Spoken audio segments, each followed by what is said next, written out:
Assalamualaikum warahmatullahi wabarakatuh. Alhamdulillah wassalatu wassalamu ala Rasulillah Sayyidina Muhammad ibn Abdillah wa ala alihi wa sahbihi wa man walah, amma ba'du. Para pemirsa, para pengikut dan para pecinta channel YouTube MZT Malang Raya, alhamdulillah kita bisa melanjutkan kajian dan pembahasan kita, terutama pembahasan kita pada kesempatan kali ini. Kita akan kembali untuk mengulas, membahas dan menyimak tentang biografi para ulama yang mana beliau telah meriwayatkan mazhab al-Imam Muhammad bin Idris Asy-Syafi'i, yang mana beliau merupakan sosok-sosok ulama yang memiliki jasa besar di dalam mempertahankan, menyebarluaskan dan menjadi mata rantai utama dalam mazhab Imam Syafi'i, sehingga mazhab ini bisa kita rasakan hingga saat ini, baik dalam ibadah kita, sosial kita, interaksi lawan jenis kita, dan seterusnya.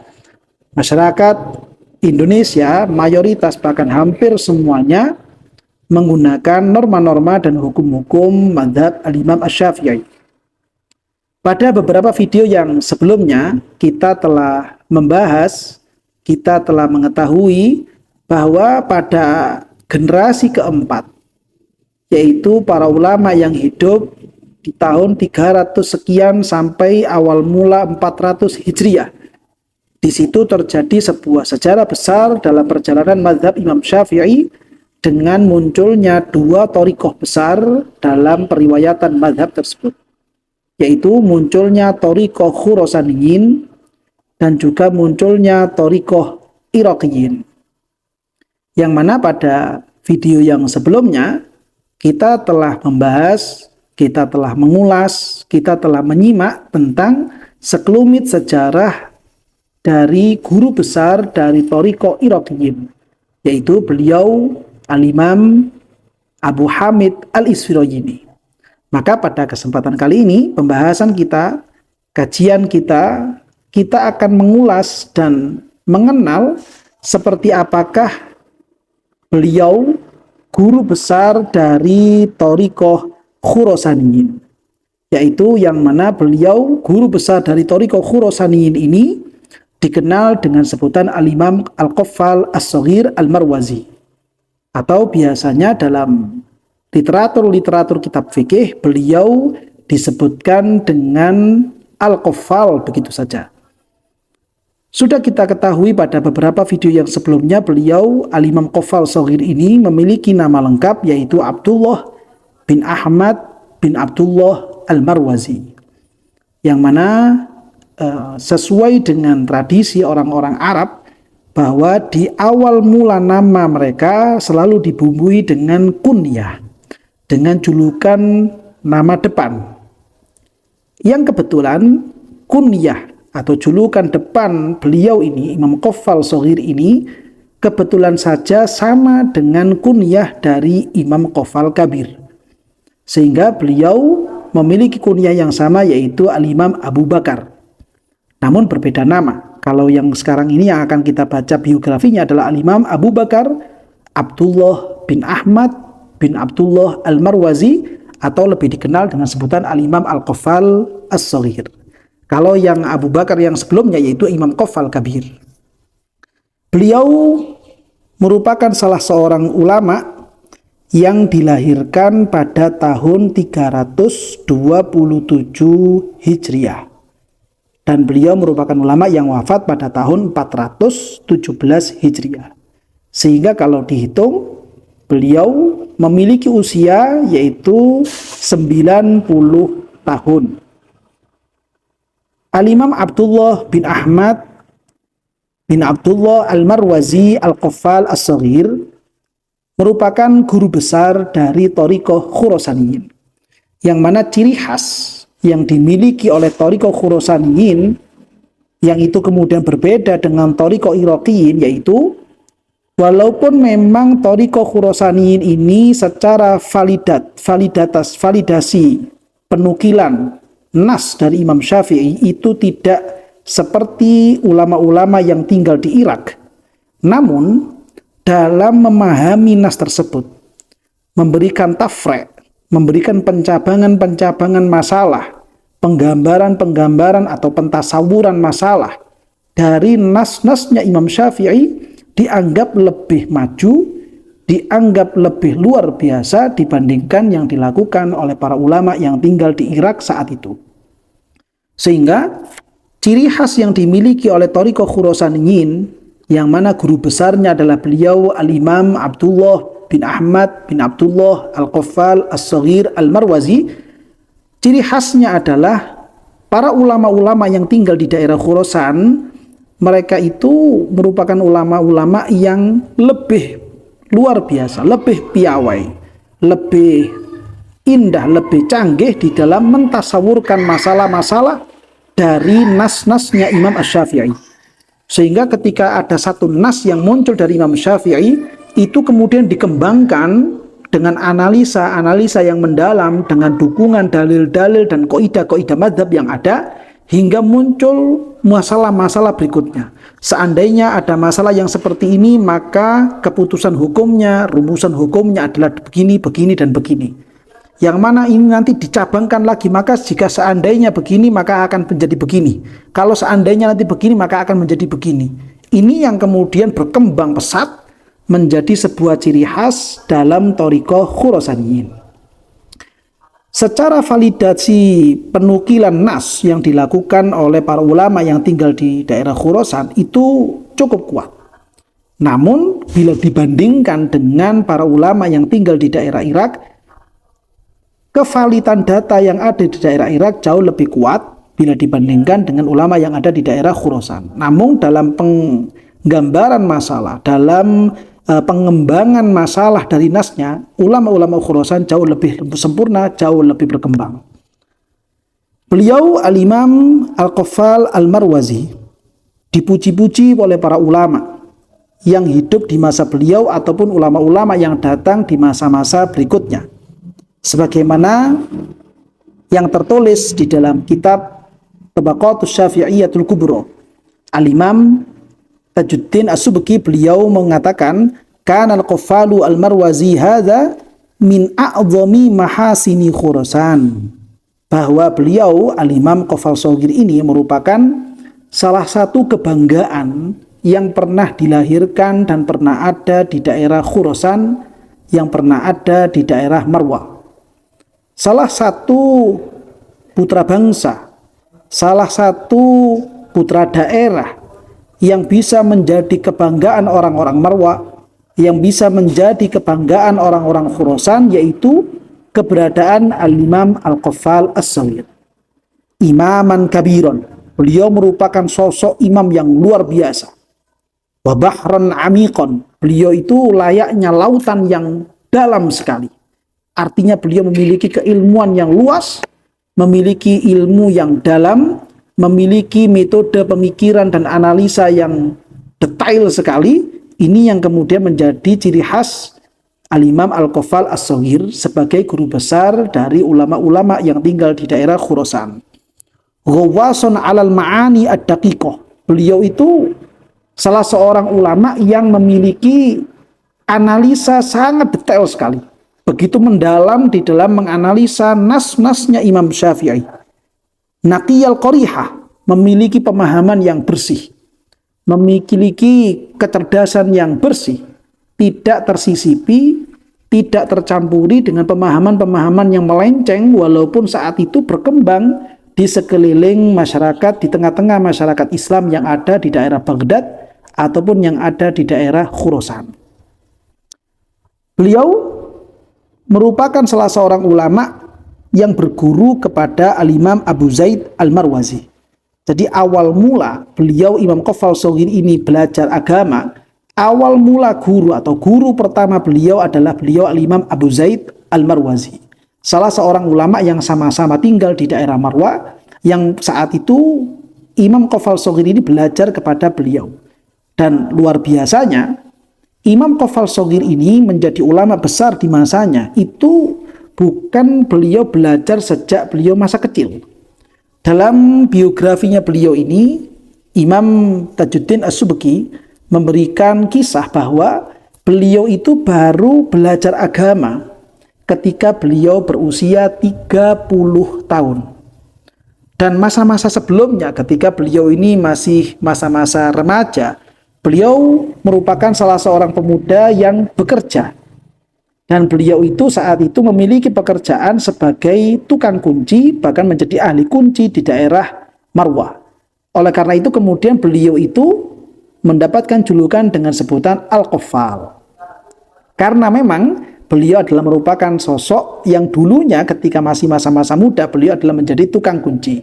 Kunci itu dalam bahasa Arabnya disebut dengan kufl. Sehingga ketika orangnya yang menjadi tukang kunci, beliau dijuluki dengan Qaffal. Oleh karena itulah kemudian beliau itu dijuluki dengan Al-Imam Al-Qaffal. Karena memang dulu ketika masih muda, beliau bekerja sebagai tukang kunci. Nah ini. Bahkan dalam kisah yang disebutkan di sini, Imam Tajuddin As-Subki itu mengisahkan bahwa ketika beliau ini menjadi seorang ulama besar, di tangan beliau itu, di telapak tangannya ini banyak bekas sayatan-sayatan besi. Tangannya kasar, banyak bekas-bekas sayatan-sayatan besi, dan beliau mengatakan bahwa ini adalah bekas dari pekerjaan saya dulu ketika saya masih muda, sebelum saya itu belajar agama. Bahkan beliau ketika usia 30 tahun, belajar agama kepada gurunya yaitu Al-Imam Abu Zaid Al-Marwazi, beliau sampai mengatakan ibtada'tu ta'alluma wa ana la ufarriqu baina ikhtasartu wa ikhtasarta. Awal mula beliau itu belajar agama kepada gurunya Al-Imam Abu Zaid Al-Marwazi. Saat itu ketika beliau awal mula belajar di usia 30, beliau itu masih belum bisa membedakan antara ikhtasartu dengan ikhtasarta. Kapankah huruf tak domir itu kemudian dibaca dhammah, dan kapankah domir itu dibaca dengan fathah? Huruf taknya itu dibaca dhammah kapan, dan huruf taknya itu dibaca fathah kapan? Itu waktu itu beliau masih belum bisa membedakan. Karena beliau masih bingung. Saat itu beliau ketika belajar kepada Imam Abu Zaid, beliau itu belajar kitab mukhtasarnya Imam Muzanni. Nah, di dalam kitab mukhtasarnya Imam Muzanni itu, Imam Muzanni itu sering mengatakan ikhtasartu, ikhtasartu, ikhtasartu. Nah, tulisan yang ada di dalam kitabnya itu memang tidak ada harokatnya. Sehingga ketika itu beliau pertama kali memegang kitab mukhtasarnya Imam Muzanni, beliau waktu itu masih belum bisa membedakan ini dibacanya itu ikhtasartu atau dibaca ikhtasarta. Ini pengalaman beliau saat awal mula belajar agama, belajar fikih kepada guru beliau Al-Imam Abu Zaid Al-Marwazi. Sehingga ini juga bisa menjadi sebuah cambuk bagi kita semuanya, bisa menjadi pengalaman, menjadi pelajaran besar bagi kita semuanya dari pengalaman Imam Qaffal Shogir ini. Kita tidak boleh merasa kecil hati ketika kita bisa dianggap terlambat dalam belajar. Baru usia-usia 30 kita baru mengenal agama Islam. Baru usia-usia 30 kita baru saja memiliki semangat untuk belajar. Itu bukan merupakan satu hal yang dianggap terlambat. Beliau sendiri, Imam Qaffal Shogir ini baru memulai belajarnya ketika beliau usia sekian. Dan beliau ternyata berhasil karena saat usia 30 itu beliau memiliki semangat yang luar biasa, memiliki himmah yang aliyah, himmah yang semangat yang tinggi sekali, semangat yang membara-bara sekali, sehingga beliau itu bersungguh-sungguh dalam belajar. Beliau fokus dengan belajarnya, banyak menghafal dan memahami nas-nas yang ada dari Imam Syafi'i, hingga kemudian di hari-hari berikutnya beliau berhasil menjadi seorang ulama, bahkan menjadi guru besar dari Thariqah Khurasaniyin. Ini penting untuk kita renungkan supaya kita itu bisa mengambil banyak manfaat dari kisah hidup biografi Imam Qaffal Shogir ini. Bahkan merupakan pujian dari ulama-ulama yang ada saat itu. Seandainya saja Imam Qaffal Shogir ini merupakan sosok ulama yang dilahirkan di masa-masa Bani Israel sebelumnya. Artinya sebelum Rasulullah SAW itu muncul. Seandainya saja Imam Qaffal Shogir ini sosok orang yang seperti ini muncul di tengah-tengah Bani Israel, maka pasti orang-orang Israel akan menukil riwayat hidup beliau sampai hari-hari sekarang, dan mereka pasti akan bangga karena memiliki sosok manusia yang lahir di tengah-tengah mereka seperti Al-Imam Al-Qaffal As-Shaghir. Ini merupakan satu pujian yang luar biasa, suatu kebanggaan yang luar biasa, menjadi kebanggaan para ulama-ulama, bukan cuma kebanggaan orang-orang awam saja yang ada di daerah tersebut. Bahkan para ulama-ulamanya pun bangga dengan keberadaan Al-Imam Al-Qaffal As-Shaghir. Bahkan pujian yang lain yang itu muncul dari Al-Imam Nasiruddin Al-Umari. Beliau pernah mengatakan, innahu malakun fi surati insan. Imam Qaffal Shaghir ini dari kealiman beliau, keluasan ilmu beliau, dan betapa kuatnya beliau dalam melakukan ibadah kepada Allah Subhanahu wa taala. Beliau itu tidak tergoda, tidak menoleh kanan kiri dengan godaan-godaan yang ada di sekeliling beliau. Beliau hanya fokus dengan ibadah dan belajar dan mengajarnya ini. Seakan-akan beliau ini merupakan sosok malaikat dalam wujud manusia. Kita mengenal malaikat itu ketika malaikat diperintahkan oleh Allah untuk sujud, maka mereka akan sujud sampai yaumil qiyamah. Ketika mereka itu diperintah oleh Allah untuk rukuk, maka mereka akan rukuk ila yaumil qiyamah. Ketika mereka itu diperintahkan oleh Allah dengan satu tugas tertentu, maka malaikat itu akan fokus dengan tugas tersebut. Inilah yang kemudian terjadi kepada Imam Qaffal Shaghir. Ketika beliau itu memulai belajar, memulai untuk menghabiskan waktu dan usianya hanya untuk Allah dan Rasulullah Shallallahu Alaihi Wasallam, beliau betul-betul fokus, tidak menoleh ke kanan dan ke kiri, tidak tergiur dengan godaan yang lain-lainnya. Beliau hanya fokus dengan mazhab Al-Imam Asy-Syafi'i. Seakan-akan dari kefokusan beliau inilah kemudian beliau itu seakan-akan seorang malaikat dalam wujud manusia. Nah, ini yang menjadi pujian-pujian yang muncul dari lisan para ulama di masa-masa itu, dan juga ulama-ulama yang muncul di masa-masa berikutnya tentang biografi Al-Imam Al-Qaffal As-Shaghir. Beliau salah satu pujian juga yang muncul dari lisannya Al-Imam Al-Qadhi Husain. Imam Qadhi Husain pernah memuji gurunya dengan menyatakan, kanal qafalu fi katsirin minal awqat fi darsi yaqau alaihi al-buka thumma yarfa'u ra'sahu wa yaqul ma aghfalana amma yuradu bina. Beliau salah satu bukti yang pernah disaksikan oleh para murid-murid beliau, yaitu dari Al-Imam Qadhi Husain, ya. Beliau itu, Imam Qaffal Shaghir ini ketika mengajar di majelisnya, itu sering sekali beliau itu tiba-tiba mengangkat kepala beliau, dan lalu beliau mengatakan ma aghfalana amma yuradu bina, yang artinya betapa kita itu lalai, betapa kita itu lupa dengan kehendak-kehendak Allah kepada kita semuanya. Artinya kita itu merasa apa yang telah kita terima hari-hari sekarang ini merupakan hal-hal yang tidak mengenakkan kepada kita semua. Ternyata dari itu semua, dari apa yang telah ditakdirkan dan ditentukan oleh Allah Ta'ala, itu merupakan suatu karunia yang luar biasa. Namun kita banyak lalai dari karunia-karunia tersebut karena kita menganggap karunia ini merupakan hal yang tidak enak. Artinya sesuatu yang kita anggap tidak enak ini bisa jadi itu merupakan suatu hal yang begitu membanggakan bagi kita semua di hari-hari berikutnya. Sehingga dari situ beliau itu seakan-akan ingin mengajak, ingin menganjurkan, memerintahkan kepada para santri beliau dan juga para umat Islam yang datang di hari-hari berikutnya, supaya kita itu senantiasa bersyukur kepada Allah Ta'ala, senantiasa berterima kasih kepada Allah Ta'ala, dan ridho terhadap apa yang menjadi ketentuan Allah dan juga menjadi pemberian-pemberian Allah Subhanahu wa Ta'ala, walaupun mungkin ya, bagi kita, menurut pikiran kita, menurut hati kita, ini merupakan hal yang kurang mengenakkan bagi pribadi kita masing-masing. Kita perlu yakin bahwa tidak ada ketentuan-ketentuan dari Allah Ta'ala yang telah datang kepada kita, itu semuanya pasti ada hikmahnya. Itu pasti ada hal yang indah di belakangnya. Karena Allah Subhanahu wa Ta'ala tidak pernah berbuat zalim kepada hamba-hambanya. Dan beliau ini, Al-Imam Qaffal Shaghir ini merupakan salah seorang ulama yang, mohon maaf, beliau itu mata beliau buta sebelah. Jadi beliau itu sosok ulama yang fungsi matanya hanya satu, yang satunya lagi sudah tidak berfungsi. Kita bisa bayangkan sosok manusia yang beliau itu hanya memiliki fungsi satu mata.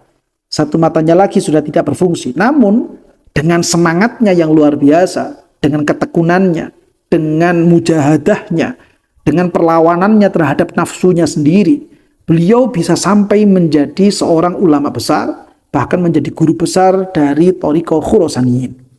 Bagaimana lalu dengan kita yang kita memiliki tubuh yang waras, memiliki tubuh yang sehat dan mata yang lengkap, namun kemudian kita masih saja bermalas-malasan, kita masih banyak membuang waktu-waktu kita untuk hal-hal yang sia-sia, membuang waktu-waktu kita untuk hal-hal yang tidak bermanfaat, sehingga kita semakin hari menjadi orang-orang yang semakin jauh dari Allah dan juga semakin jauh dari Rasulullah Shallallahu Alaihi Wasallam.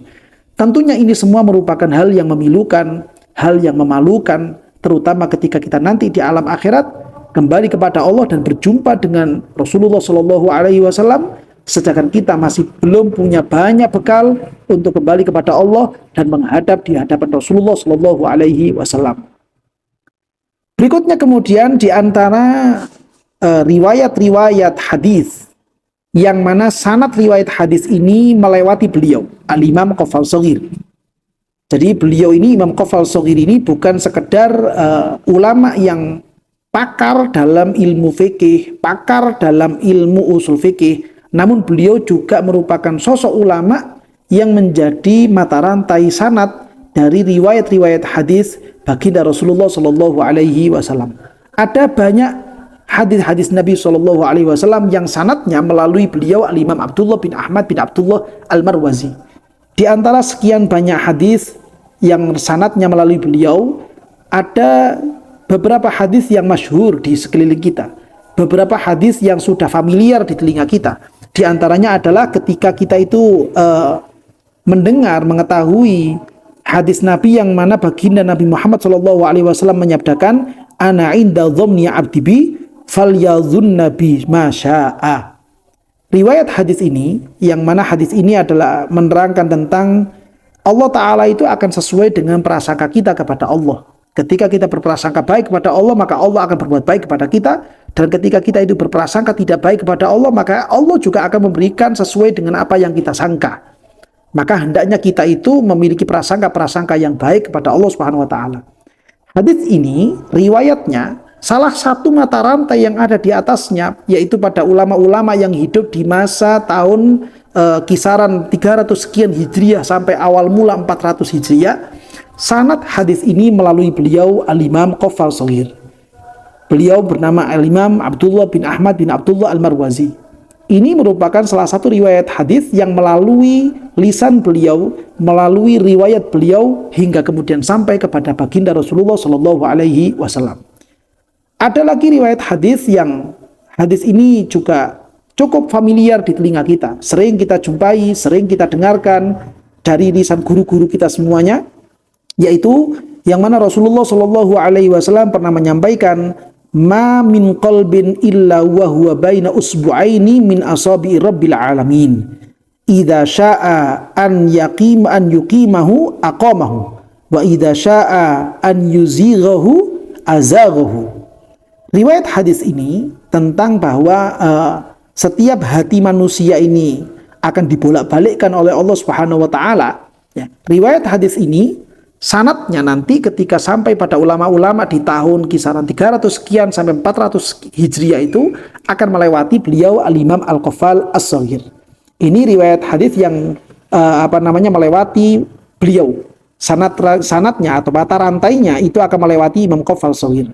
Sehingga dari sini atau beberapa riwayat-riwayat hadis berikutnya lagi juga merupakan bukti bahwa beliau ini juga menjadi perawi hadis di masa-masa itu.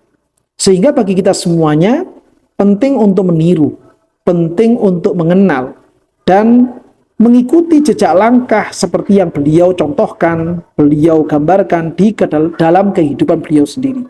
Sehingga kita berharap dengan membaca biografi beliau ini, kita bisa mendapatkan keberkahan dalam hidup kita sebagaimana beliau mendapatkan keberkahan dari Allah Subhanahu wa Ta'ala, dan kita bisa menjadi orang-orang yang diridhoi oleh Allah Ta'ala dan mendapatkan kecintaan dari junjungan kita Nabi besar Muhammad sallallahu alaihi wasallam. Amin ya rabbal alamin.